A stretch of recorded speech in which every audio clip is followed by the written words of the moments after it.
general or core knowledge. As a professional driver of Class A commercial motor vehicles, you must have a basic understanding of the rules and regulations which must be followed to get your commercial driver's license. You'll need to understand how to do a pre-trip inspection of the truck you'll be driving, the rules of the road, and how to react in certain situations. The purpose of this video is to provide you with information you will need to pass the test for the general or core knowledge endorsement on your commercial driver's license. Requirements. Driving a 40-ton Class A truck is a huge responsibility. You need to be certified to be able to operate one. Some of the requirements that you'll need to receive your license include being at least 21 years old to drive interstate. You'll have to be physically able to drive a commercial motor vehicle, and you'll also have to be able to speak and read English well enough to talk to the general public and read road signs. Controlled substances. The use of drugs or alcohol will impair your driving ability and can lead to accidents, arrest, and the loss of your job.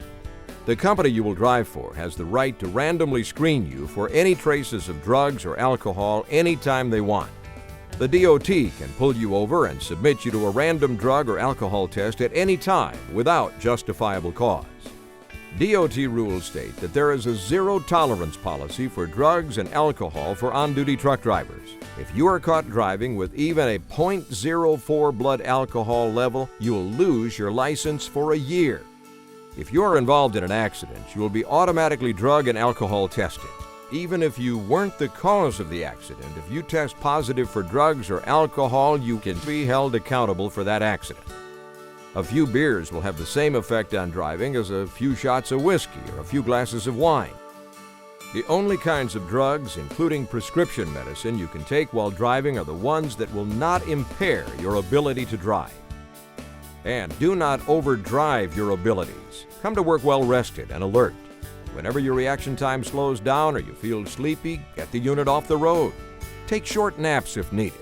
A nap as short as half an hour will do more to overcome fatigue than a half-hour coffee stop. Other restrictions. It is illegal to have a radar detector in your tractor. And if you're operating a commercial motor vehicle in interstate commerce, you're required by the DOT to wear your seatbelt at all times while the vehicle is moving. Pre-trip inspection. The first thing you should do before you drive your vehicle is to know the unit is ready to operate properly. You should always check it out by performing a pre-trip inspection. A good pre-trip inspection will take you 15 to 30 minutes and consist of looking under the unit for fluid leaks, hanging wires or loose hoses, opening the hood and checking the engine, checking the tires, lug nuts, and rim, checking all lights, doing a complete walk-around and looking for any signs of damage on the tractor or trailer, getting in the cab to make sure everything is working properly, and checking your brakes. Brakes. During your pre-trip inspection, one of the most important things you must do is to perform a complete brake test. Do not leave your terminal unless the brakes have been tested and are in good working order. Almost all Class A trucks use air brakes with S-cam drums. If you have hydraulic brakes, you can test them for leaks by pumping the brake pedal 3 times and holding the pedal down hard for 5 seconds. If it doesn't move, the brakes are fine. If it moves, check for hydraulic leaks. If you're driving and the brake pedal goes to the floor, try pumping the brakes to see if you can build hydraulic pressure. A retarder is an auxiliary brake. The most common kind uses the engine compression to slow the drive wheels. Use them with caution on wet, snowy, or icy roads because they can cause the drive wheels to skid.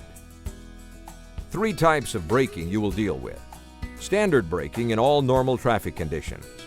Controlled braking for semi-emergencies. This means bringing the brakes to the verge of lockup but not locking them. Stab braking for critical emergencies. This means locking the brakes for short periods, then releasing them when they lock to keep from skidding. Remember, a skidding vehicle cannot be controlled and will continue to travel in the direction it is going no matter how you turn your steering wheel. Use this method only on vehicles without anti-lock brake systems. If you drive a vehicle with anti-lock brakes, you should read and follow the directions found in the owner's manual for stopping quickly. When going down a long, steep grade, you must shift into the right gear before starting down the grade. You'll probably use a lower gear descending than you would climbing. The reason you downshift is to use the engine compression and friction to help slow the vehicle and control your speed. You will not be able to downshift into a lower gear once you're on the downgrade and your speed is built up. If you try, you could damage the transmission and lose all of the engine's braking effect.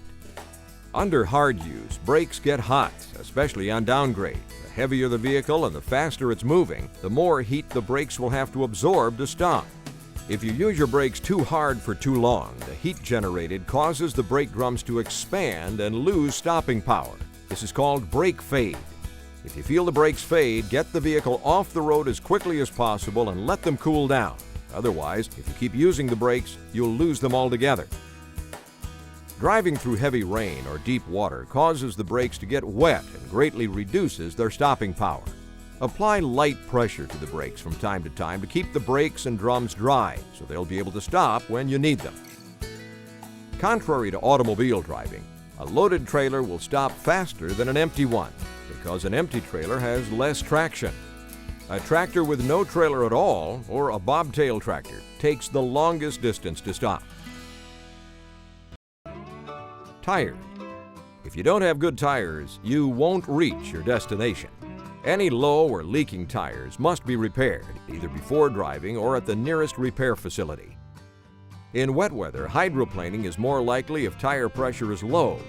When driving, at each change of duty status, you should check your tires for proper inflation and see if they're too hot to touch. Lights, mirrors, and turn signal. How well you can see and how you warn other drivers is very important. At night, you rely on your headlights to see where you're going. Because you can only see as far as your headlights go, you must drive slowly enough to be able to stop within the range of your headlights. For low beams, the range is around 250 feet in clear weather. For high beams, the range is from 350 to 500 feet in clear weather, but you should only use high beams when it is safe and legal to do so.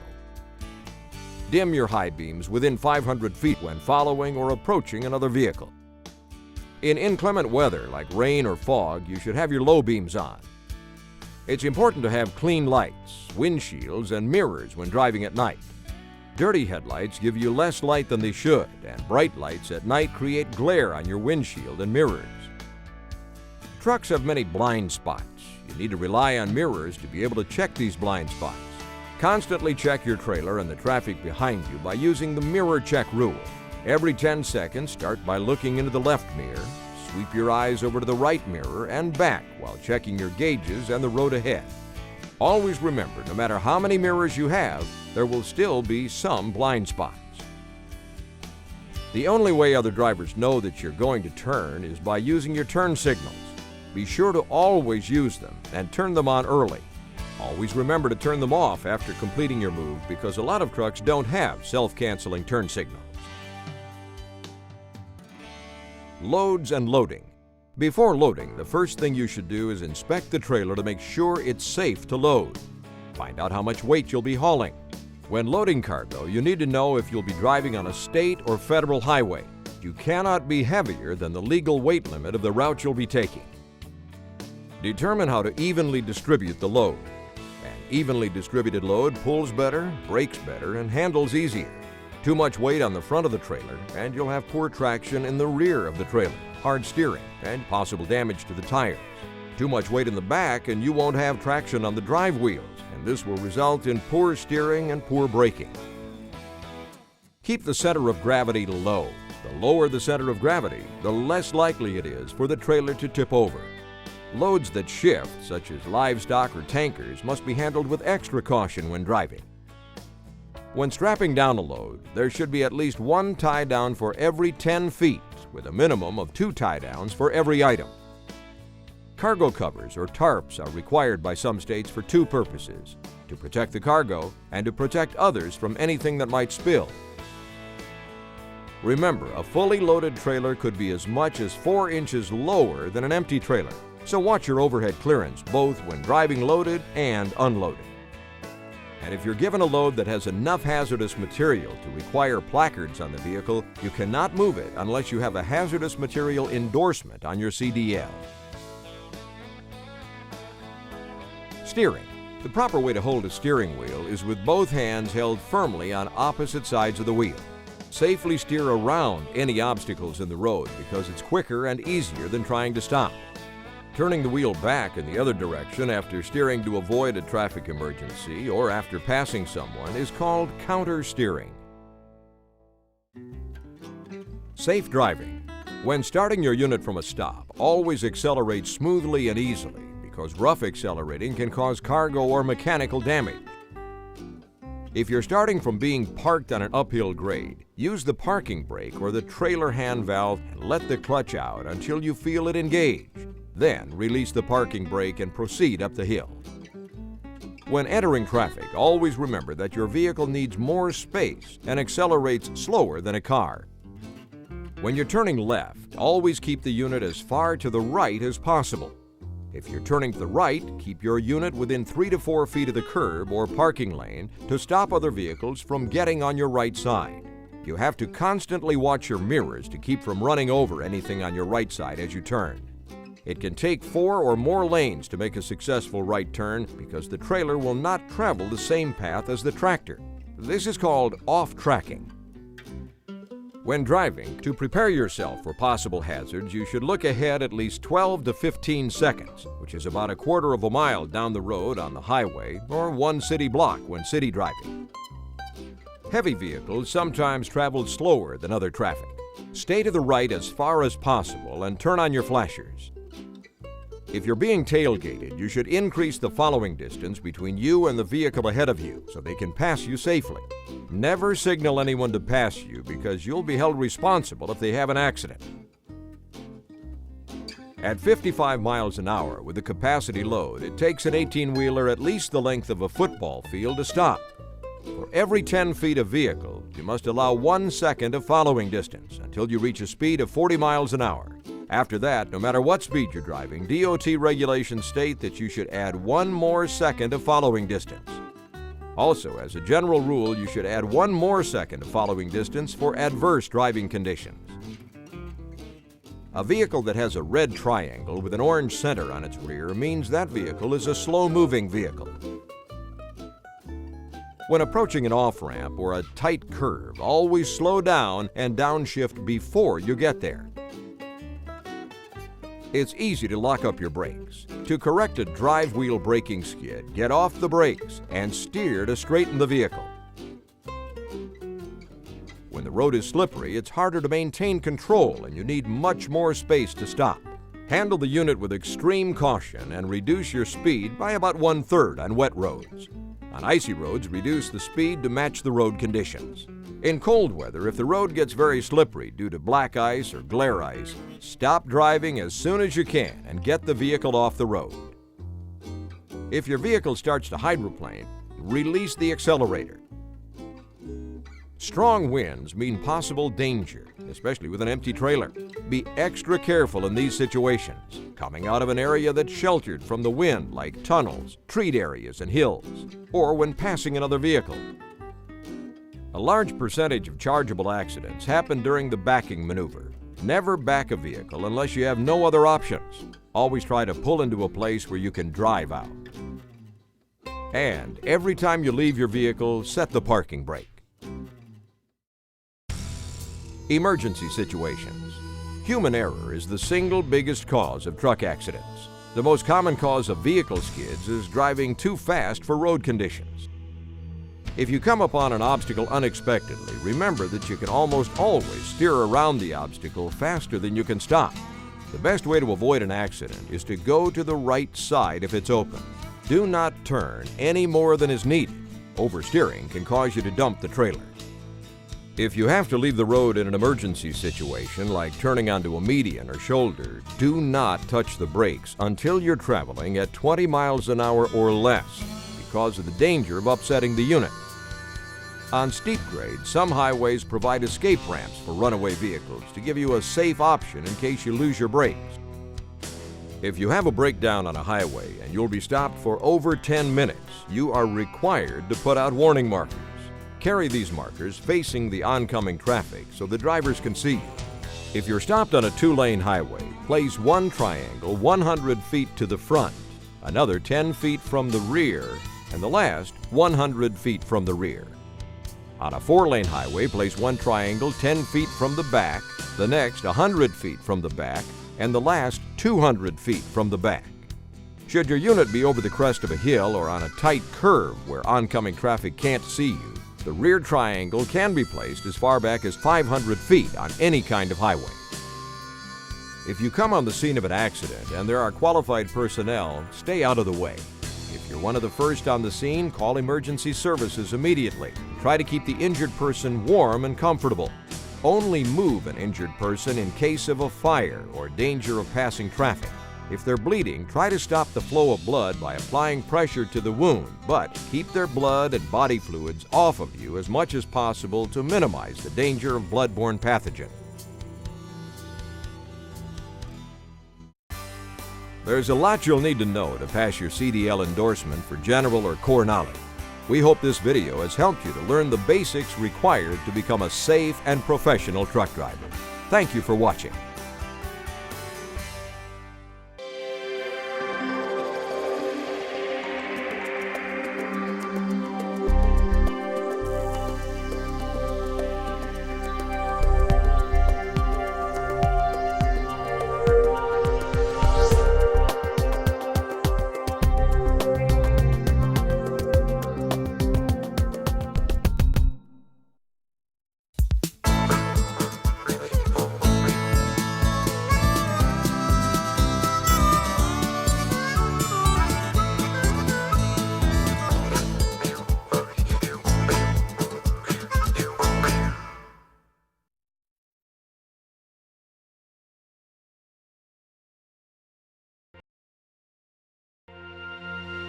Air brakes. The air brake system is the most important system in a commercial motor vehicle. This program will show you the air brake system's parts and what they do, and explain critical concepts like brake lag and brake fade. You'll get the facts on how to inspect and test air brakes and much more. If you use air brakes, you need this vital training tool. Combination tractor and trailer. A semi-tractor pulling a trailer handles far differently from an automobile or a straight truck. This program gives you vital facts on combinations and demonstrates key procedures, including hooking and unhooking trailers, different airlines and their uses, care of glad hands, driving safety, and much more. It's a great learning tool for both experienced drivers and trainees. General or core knowledge. Get the facts every commercial motor vehicle operator must know, including the general requirements of Class A drivers, lights, mirrors, and turn signals, stopping and turning, safe driving, controlled substances, breakdowns in emergency situations, and more. This program contains essential knowledge for both experienced drivers and trainees studying for their CDL. Hours of service. Easy-to-follow animations and video demonstrations make this program your best guide to filling out a driver's daily log the right way. It defines FMCSA terms and regulations and relates them to your duties. The program uses practice exercises to cover different logbook situations and shows you how to log the latest sleeper berth provision requirements. Pre-trip inspection. A complete pre-trip inspection of your vehicle helps make sure you reach your destination and get back home safely. This program gives you a step-by-step overview of what to check before starting a run.